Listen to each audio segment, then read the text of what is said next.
తదుపరి రోజు సత్యనిష్ఠుడు తన చర్చను కొనసాగించడానికి సిద్ధమై ఆసనంన అలంకరించి కూర్చొని ఉండగా గుణనిధి అనే శిష్యుడు పైకి లేచి, గురువుగారు, నిన్న మీరు పంచ జ్ఞానేంద్రియాల ప్రభావం త్రిగుణాలపై ఆధారపడి ఉందని చెప్పారు. చివరలో మీరు ఒక వాక్యం తెలియజేశారు. యోగి అనబడేవారు దీనికి త్రిగుణాలకు అతీతంగా ఉంటారు అన్నారు. త్రిగుణాలకు అతీతంగా జీవించడం అనేది ఎలాగో మాకు కొంచెం అర్థం తెలియజేయగలరా అని అడిగాడు. అందుకు సత్యనిష్ఠ గురువు, నాయన, యోగ సిద్ధి కలగాలంటే యోగ సాధన చాలా అవసరం. దానికి నియమనిష్టలతో, నిబద్ధతతో, నిత్య దీక్షతో, భగవంతునికై నిరంతర తపన, ఆవేదన, ఆర్ద్రత ఇవన్నీ మనసు నిండా నింపుకొని జ్ఞానార్జన సాధనకై తపించాలి. గురువులు సూచనల వరకే మీకు తెలియజేస్తారు, కానీ పొందవలసినది మీరే. మిమ్మల్ని మీరే ఉద్ధరించుకోవాలి, కానీ ఇంక ఎవరో వచ్చి ఉద్ధరించరు. భగవంతుడు ఎవరిని వారే ఉద్ధరించుకోవాలి అని శ్రీకృష్ణ పరమాత్మ తన గీతలో తెలియజేశారు. యోగా చెప్పే సత్యం కూడా అదే. మేము ప్రాథమికంగా మాత్రమే మీకు తెలియజేస్తాము. మిగిలిన సాధన అంతా మీరే సాధించాల్సి ఉంటుంది. పతంజలి మహర్షి యోగ జ్ఞానాన్ని 26 తత్వాలుగా వివరించారు. 4 పాదాలుగా ఈ యొక్క యోగ శాస్త్రాన్ని చెప్పబడి ఉంది. 1 సమాధి పాదం, 2 సాధన పాదం, 3 విభూతి పాదం, 4 కైవల్య పాదం. ఇది ఒక మానసిక వైజ్ఞానిక శాస్త్రంగా చెప్పుకోవచ్చు. సాధన పాదంలో 28వ సూత్రం యోగ అంగానానుష్ఠాది శుద్ధిక్షయే జ్ఞానదీప్తిరా వివేకఖ్యాతేహ అని చెప్పారు. యోగా అంగాలను అనుష్ఠించమని ఆయన సూచిస్తున్నారు. యోగాంగానుష్ఠాలు అంటే అష్టాంగ యోగం అని అర్థం చేసుకోవాలి.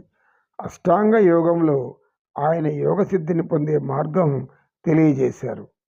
ఈ 8 అష్ట అంగాలతో ఏర్పడిన యోగ సాధన అంటే అష్టాంగ యోగ సాధన యమ, నియమ, ఆసన, ప్రాణాయామ, ప్రత్యాహార, ధారణ, ధ్యాన, సమాధి. ఈ సాధన చెయ్యాలంటే ముందుగా మనలో ఉన్న పంచకోశ నిర్మాణం తెలుసుకోవాలి. ఆ పంచకోశ నిర్మాణాన్ని జయించడానికి ఈ అష్టాంగ యోగం మనకు ఉపయోగపడుతుంది. పంచకోశాలను ఎవరైతే జయిస్తారో వారు మాత్రమే యోగ సాధనకు అర్హత పొందుతారు అని పతంజలి మహర్షి గారు తెలియజేస్తున్నారు. ఈ పంచకోశాలు 1 మనోమయ కోశం, 2 అన్నమయ కోశం, 3 ప్రాణమయ కోశం, 4 విజ్ఞానమయ కోశం, 5 ఆనందమయ కోశం. అదే ఆనందం, పరమానందం, బ్రహ్మానందం. అంటే పరబ్రహ్మను తెలుసుకున్నప్పుడు పొందేటటువంటి అతీతమైనటువంటి, మానవాతీతమైనటువంటి అతీంద్రియ జ్ఞానాన్ని పొంది మనిషి తాను మానవ జన్మ ఈ శరీరం మాత్రమే కాదు, ఇది అశాశ్వతము అని గ్రహించి అందులో నివసిస్తున్నటువంటి పరమాత్మ స్వరూపమే తాను అని గ్రహించగలిగేటటువంటి ఒక మహావిజ్ఞానం ఇది. ఈ పంచకోశాలను జయించడానికి, సాధించడానికి అష్టాంగ యోగాన్ని ఆయన మనకు తెలియజేశారు. ఇప్పుడు ఈ పంచకోశాలను ఎలా జయించాలో మీకు తెలియజేస్తాను. యమ, నియమ సాధన ద్వారా మనోమయ కోశాన్ని జయించాలి మొదట. ఇది అతి కష్టతరమైనది. ఈ సాధన అనితరులకు సాధ్యం కాదు. ఎంతో కఠోర దీక్ష పూని సాధన చెయ్యాలి. అడుగడుగున పరీక్షలు ఎదురవుతాయి. వీటన్నిటిని ఎదిరించాలి, ధైర్యంగా ఎదుర్కొనాలి, నిలబడాలి. నియమ ఆచరణ అంటే అంత సులభమైన విషయం కాదు. వాటిని గురించి మనం తర్వాత తెలుసుకుందాం. తర్వాత అన్నమయ కోశాన్ని హఠయోగ సాధన ద్వారా మనం జయించాలి. ప్రాణమయ కోశాన్ని ప్రాణాయామాది అష్టకుంభకాల సాధన ద్వారా మనం ఈ ప్రాణమయాన్ని జయించవచ్చు. తర్వాత ప్రత్యాహార ధారణ ధ్యాన అనే సాధనల ద్వారా విజ్ఞానం జనిస్తుంది. దానిని విజ్ఞానమయ కోశం అంటాం. చివరగా సమాధి. ఈ సమాధి ఆనందమయ కోశం. అంటే ఆనందం అనేది ఏంటో అర్థమవుతుంది.